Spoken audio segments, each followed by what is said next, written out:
何を望むのか。名誉とプライド。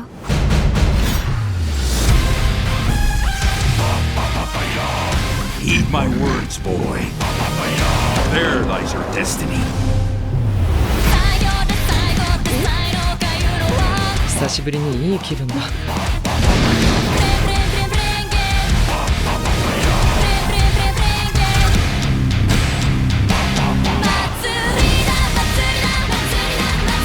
俺たちと仲間になって。はい。You fought out there like a true warrior.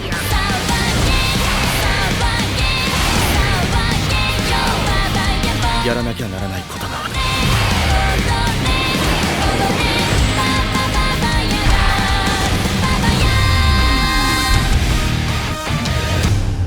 あなたが何を望もうともそれはここにある。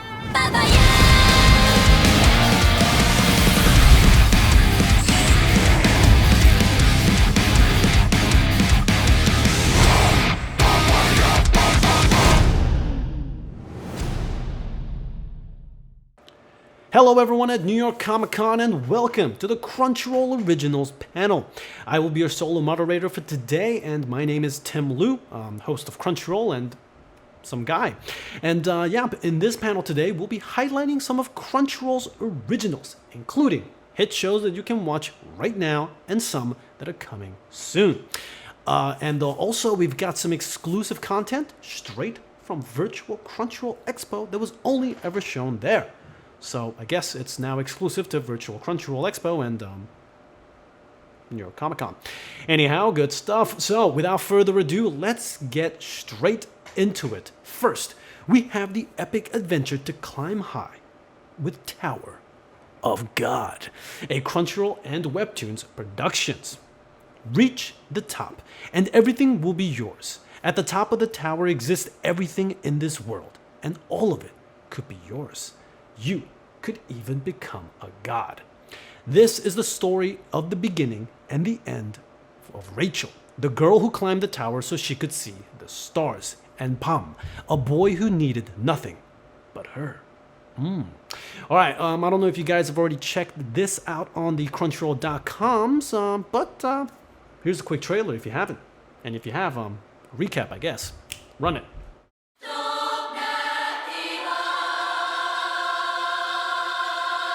Naniを望むのか。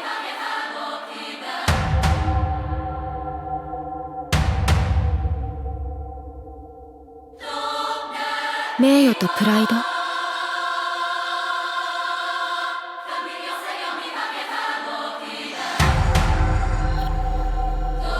力と権力。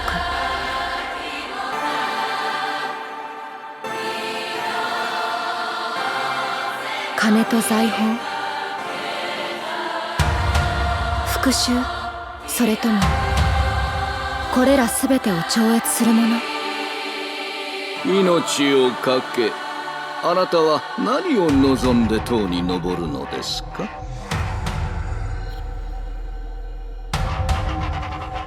塔を登ればすべてが手に入る。塔の頂上にはこの世のすべてがあり、この世界を手に入れられる。神になれる。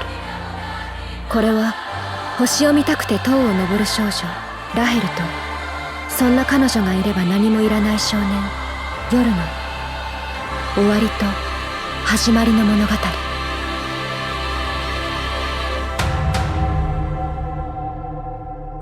ようこそ神の塔へ。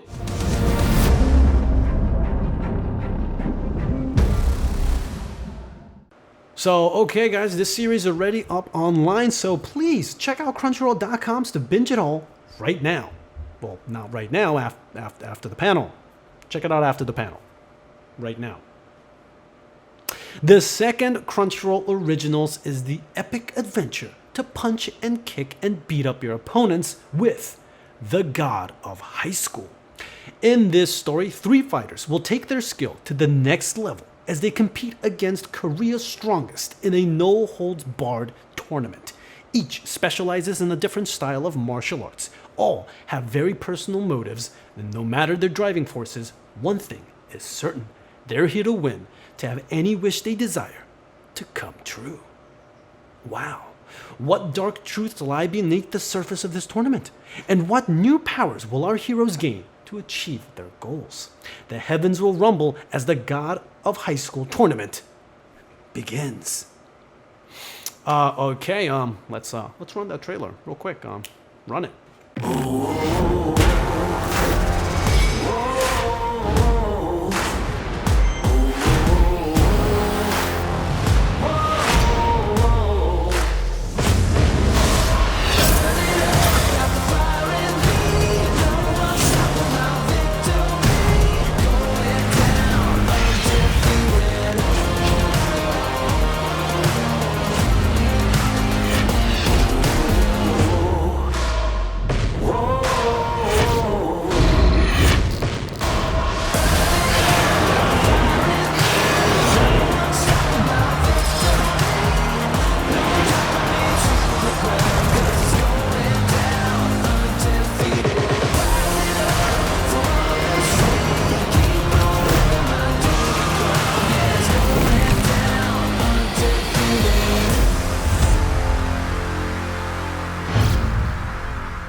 Now, I'm not up to date with the webtoon, but I did enjoy it, and the anime does look sleek as hell. So, if you guys are a fan of the martial arts anime, or just any anime with some cool-ass fighting scenes, please check out The God of High School, streaming now on Crunchyroll.com. Yeah, baby. So, the next original on this list is another Crunchyroll and Webtoons Productions, an epic journey of an ancient noble who struggles to open doors and likes to eat ramen once they turn soggy. We have Noblesse. The most powerful being wakes up from an 820-year slumber and joins his servant in uncovering modern technology and protecting the world. With Bishonen-looking cool guys fighting and lots of humor, who can resist? Who can? Who? I know I can. Time for another trailer. Run that, baby, yeah. Noblesse.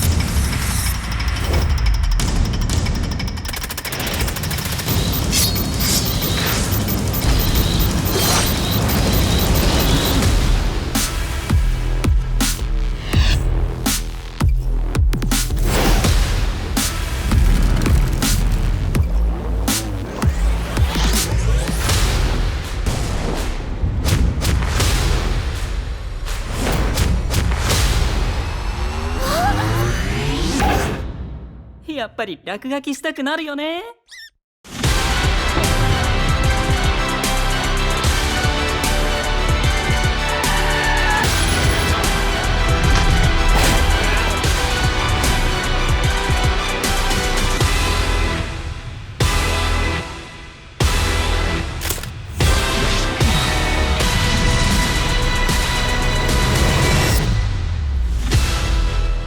So this is another webtoon I definitely enjoyed reading, so please check out the first episode streaming now on Crunchyroll.com.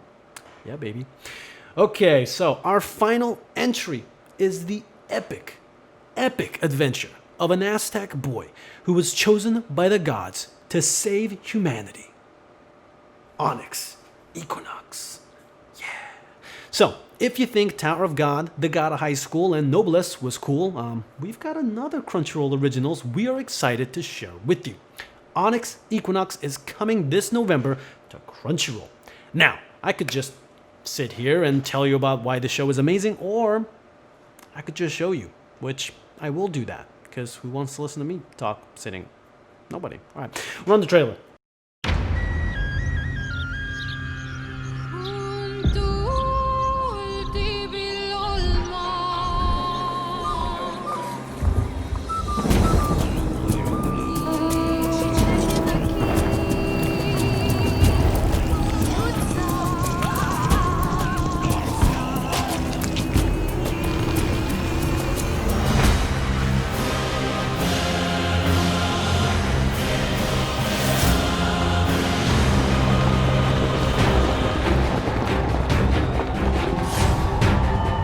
There have been monsters for as long as we can remember. We've remade humanity 4 times before. Isel, be brave. The gods have to pick someone else. Come on, adventure awaits. There was never going to be enough blood for all of us. So, let's make a bet of it. And the stakes? Our lives.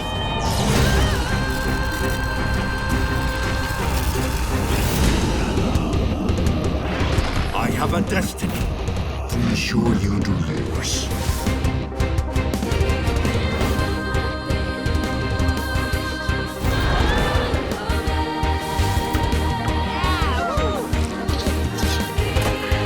I've got a terrible idea.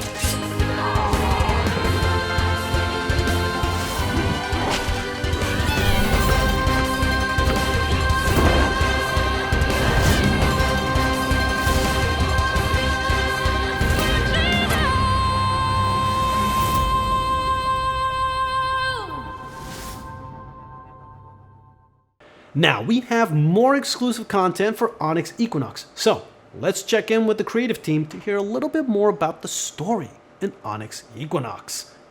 Bam, run it. I guess we should just get right to it. And Sophia, I'm going to be asking you this question first, as the creator and executive producer of the show. How about you just tell us what Onyx Equinox is and what it's about?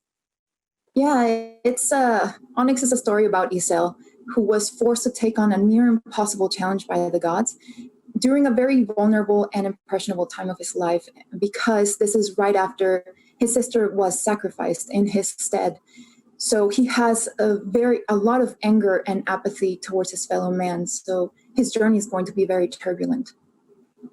Okay, I'm sure you guys are itching to see a little more of Onyx, so let's check out another trailer. And why not get some more words from the very creative team behind it? Another trailer and message, please. Run it. The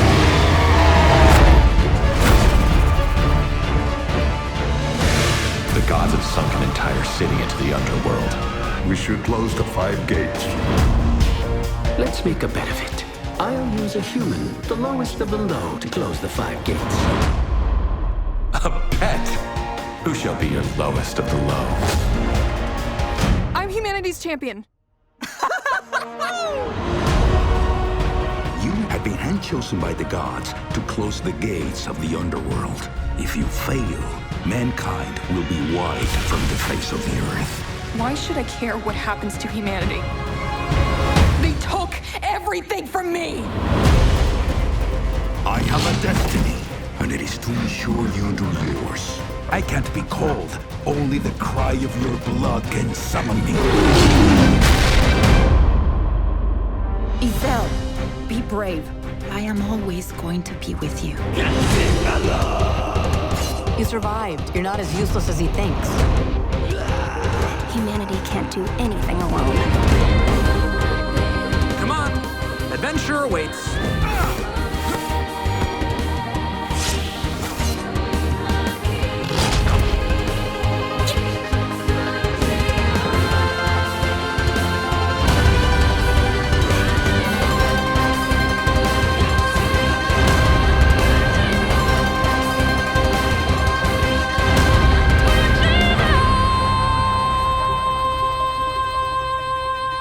I'm a beacon for monsters. Great! Thanks for coming into our lives, kid. So you mentioned the main character earlier, but can you tell me, who's the wider cast that we're going to be meeting in this show?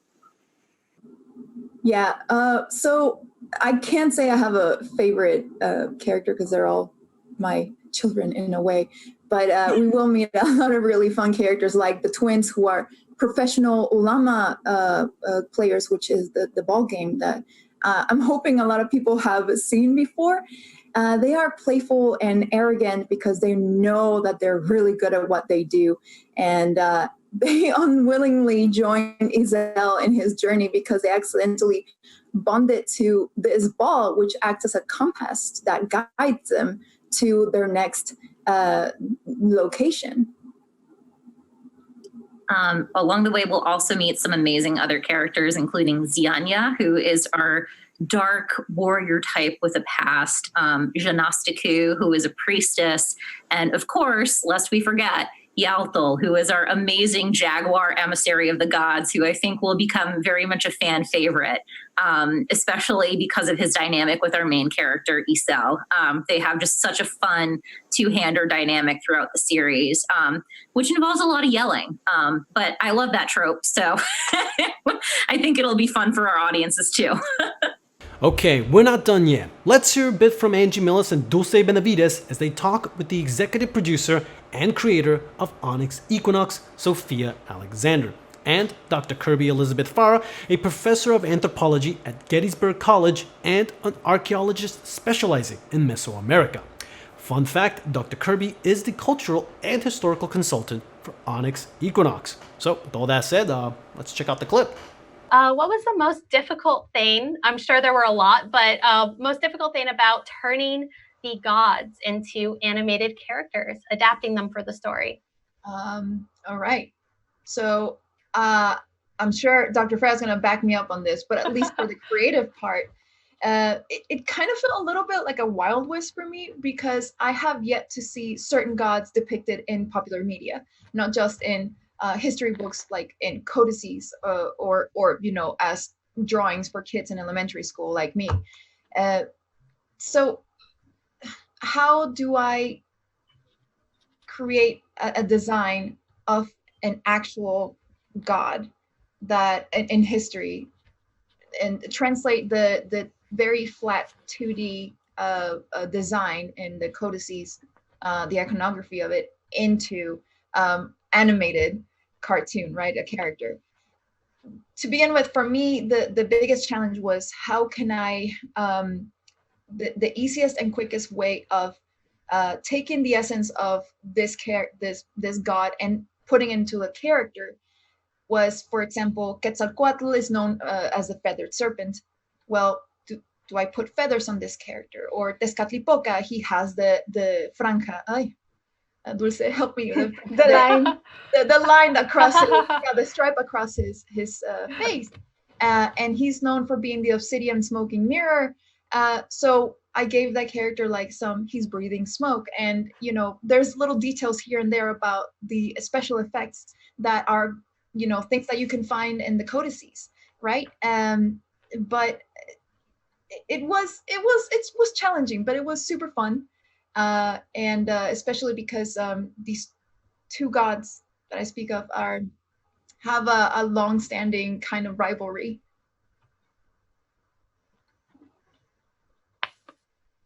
And Dr. Farah, what's the most difficult thing about help the team to adapt these gods to animated characters? Yeah, I mean, I can't speak for the animation, but I know that one of the maybe challenges of adapting Mesoamerican gods, I would imagine, is that there actually are quite a few different, especially the gods that we'll speak about, I think, in a minute specifically, certainly Tezcatlipoca and Quetzalcoatl. We have gods that are depicted in a lot of different ways. So there is no sort of canon, I think, no one way that the animators are probably able to sort of draw on as this is the way that this god needs to be depicted here. So as much as that was probably a challenge, I also think there's a lot of room there, which might be nice for them to be a little bit more playful. So I think that was kind of a general theme here. One of the advantages of working in sort of this fantasy space, and also working with gods that are sort of flexible in a lot of ways, is that I think you can be a bit more playful in how you depict them and have fun with it. I have to say, the gods sound super cool. When I was in Mexico, I saw and heard a lot of cool mythos that I can definitely see being sick as hell being interpreted in this animated show. So, let's check back with our creative team for a little bit more information about these mysterious characters and how they come into play in the show. Who is your favorite god to either incorporate into the show then? In the first episode, probably Mictlantecuhtli, that's a big guy. Yeah, and later on, I like the goddess. Everything is just so cool. Yes. Sophia, how about you? That is a tricky question because I can't. Too many of them. All of her babies equally, and all of her gods equally. I can be totally impartial on this, so I will go ahead and venture out that my favorite god, which fans have identified very astutely in the promotional materials, is Tezcatlipoca. And I think you'll know why when you see him and hear him in episode 1. He's kind of awesome.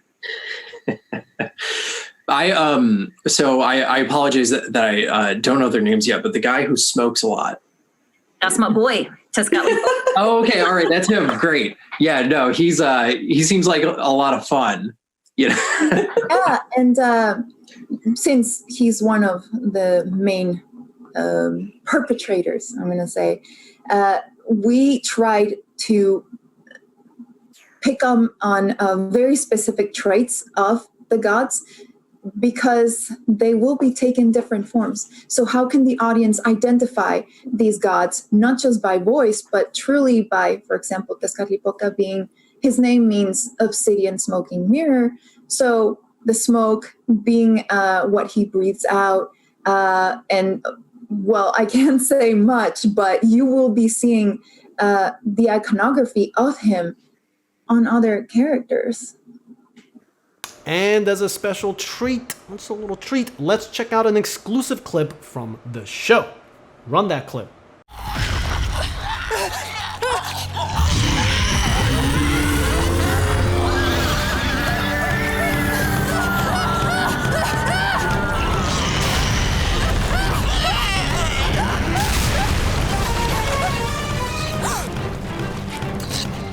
The dagger!